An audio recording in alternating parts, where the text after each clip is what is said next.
অষ্টম শ্রেণীর শিক্ষার্থীরা তোমাদের জন্য প্রশ্ন ব্যাংকের ব্যবস্থা করলাম। দেখো, প্রশ্ন ব্যাংক হাতের কাছে রেখে পড়ালেখা করলে জ্ঞানের পরিধি বাড়ানো অসম্ভব কিছু না। এখানে দেখো, ১ম এ বলা হচ্ছে ক নাম্বারে ১ম প্রশ্নটার মধ্যে বলা হচ্ছে ক এবং কিছু দিয়ে উপাত্তগুলোর পরিসর ৬৩ হলে ক এর মান নির্ণয় করা। এটা একটা মূলত উপাত্ত। এই উপাত্তের একটা যেকোনো একটা সংখ্যা হবে এখানে।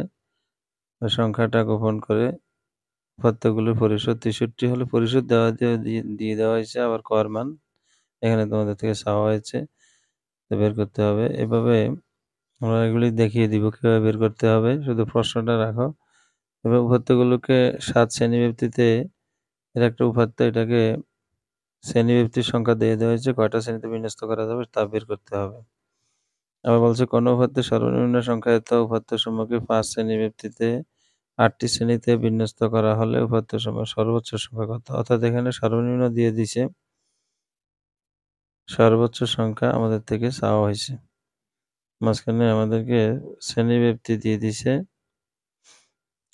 আবার শ্রেণীর সংখ্যাও দিয়ে দিছে। শ্রেণী সংখ্যা শ্রেণীব্যাপ্তি গুণ দিলে আমরা জানি পরিসর পাওয়া যায়। সেই হিসেবে এখানে সর্বোচ্চ সংখ্যা বের করা যাবে, অসুবিধা নেই। দেখো, আবার আরেকটা উপাত্ত দেওয়া হয়েছে। দেখো, এখানেও আবার ক এর ব্যবহার আছে। উপাত্তগুলোর গড় ২৬ হলে ক এর মান নির্ণয় করো। এবং প্রশ্নগুলি তোমরা অবশ্যই উঠিয়ে নিবে। এরপরে এখানে আরেকটা উদ্দীপক দেওয়া হয়েছে। ওই উপাত্তের মধ্যক ৪৬ হলে ক এর মান নির্ণয় করো। এখানে আরেকটা উপাত্ত দেওয়া হয়েছে। উপাত্তের প্রচুরক কত চাওয়া হয়েছে। কেন্দ্রীয় ভগ্নাংশ কি? কেন্দ্রীয় পরিমাপ কয়টি ও কি কি? তথ্য উপাত্ত বলতে কি বুঝো? উপাত্তের গণসংখ্যা সারণী তৈরি করার ধাপসমূহ লিখো। প্রাথমিক ও মাধ্যমিক উপাত্তের মধ্যে দুটি পার্থক্য লিখো। বিচ্ছিন্ন অবিচ্ছিন্ন চলকের মধ্যে দুটি পার্থক্য লিখো। সংজ্ঞা লিখতে বলা হয়েছে। পরিসংখ্যান, গড়, মধ্যক, প্রচুরক, গণসংখ্যা, নিবেশন সারণী, ক্রমযোজিত গণসংখ্যা, পরিসর ইত্যাদি। কোন উপাত্তের পরিসর এত, সর্বনিম্ন মান এত হলে সর্বোচ্চ মান কত? এভাবে আমরা পরবর্তীতে আরো কিছু সাজেশন তোমাদের জন্য দিব। আরো কিছু প্রশ্ন ব্যাংক আছে।